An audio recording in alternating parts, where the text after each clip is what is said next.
Klasiko tarixidagi eng yirik hisob bu 11-1 Real foydasiga. 1943-yil 13-iyun. General Kubogi, hozirgi Qirol Kubok. Real Barsa Madridda to'qnash keladi. Ispaniya qiroli o'yindan oldin maxsus topshiriq beradi.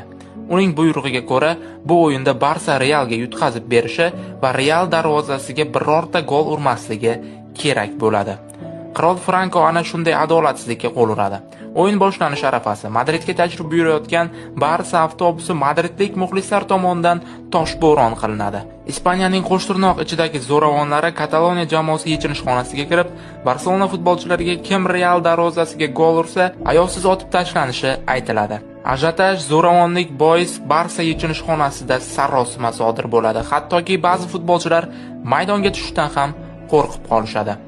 O'yindan oldingi mashg'ulotlar butun stadion Barsa futbolchilariga katta bosim o'tkazadi. Barselona sardori futbolchilarga hech qanday gaplarga ishonmaslikni, cho'chimasdan maydonda bor kuchni berib o'ynash kerakligini futbolchilarga aytadi. Shunday bo'lsa ham futbolchilarning aksariyati bo'layotgan ishlardan cho'chib qolgan, hayotlarini qil ustiga qo'yishni istamasdi.